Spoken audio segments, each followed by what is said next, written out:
Shalom, this is Uriel, LCP, Independent News, Jerusalem, Israel. Sir, what is your name? Paul Friedman.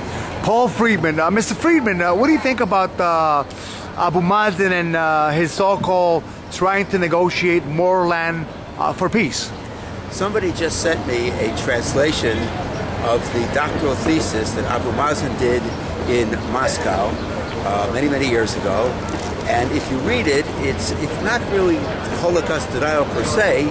It's implying that the Holocaust was something developed by both the Nazis, Yimach Shmam, and Israel and Zionism. And if you read what he wrote in his doctoral thesis, you would find it very difficult to place much confidence in him as a negotiator. As far as peace is concerned, we want peace. We want it desperately. I have 3 sons who fought in the wars. They're here still. We have grandchildren who will be going into the Israeli army, but it can't be peace at any price. We learned that in the 30s. Now, you know that Abu Mazen continues to support terrorism. As you know, he's giving, I think he said like $1,000 a month to the terrorists that are behind prisons, in Israeli prisons. And he's trying to broker a so-called unity government with Hamas. What would you say about that?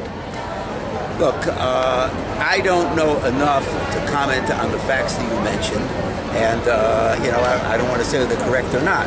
I will simply say that a unity government with Hamas is a unity government with a group that is vowed to destroy us, that has pledged to continue fighting until they have all of Israel. If you look at the maps that stand behind when Hamas and or some of the PLO spokesmen speak, you'll find that it's a map of all of Israel, including Haifa and Tel Aviv, and it belongs to what they call their Palestinian Authority or Palestinian State. Do you know anything about Resolution 242 of the United Nations mandate? Not enough. I know what I've read in the newspapers, but not enough to comment intelligently. Well, it basically says that there's no such thing as a Palestinian people or nation. Look, I won't relate to 242 because it's not in front of me. I've read it, but it's a long time ago and I don't recall. I will say that the concept of a Palestinian people is a relatively new concept. The Philistines existed, they don't exist anymore. And whether you derive the name Palestine from the name Philistina or not, Philistia, Yafed Darashta, the fact remains that the concept of a Palestinian state is relatively new. After the First World War, if you remember, they artificially created Jordan, and if I'm correct in my facts, the Palestinian state was not part of the various accords of post-First World War. Now, the Obama administration, are they doing enough to really support Israel or not? The Obama administration, or more specifically the United States of America, does an incredible amount to support us. We need their friendship, they need our friendship. We're the only democracy in the Middle East. As far as the Obama administration per se, there are 2 takes on it. Is the bottle half full or is the bottle half empty? It depends on how you look at it. They do some very important things. The military authorities have excellent relationships with our military authorities. There are some very good things. On the other hand, the speech that Obama made in Cairo was not something that I really endorsed. And one final question. Ahmadinejad and his, I call them thugs, I just say it like it is, in Tehran. Do you think that they are actually trying to develop the nuclear bomb?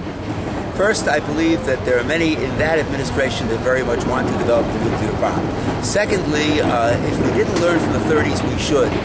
When Hitler started in the 30s, there were many people who say he's negotiable, you can deal with him, etc. This gentleman that you mentioned has also stated very clearly that he would like to get rid of Israel and send us back to the countries from whence he claims we come. Let's take him seriously. Let's not make the same mistakes we made in the past. So 5 years of sanctions have not worked, will not work, and many more sanctions will not work. We don't know if many more sanctions will work or not. That's predicting the future, which I won't do.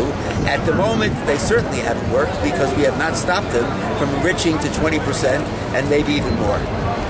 And we as Jews, should we feel secure in the nation that we love and live in? I'm a Jew, I'm an Israeli, I'm an American, I also have an American citizenship. I feel very secure here. But we don't take our security for granted, and we never can take our security for granted. This is Uriel, LCP, Independent News, Jerusalem, Israel. Shalom.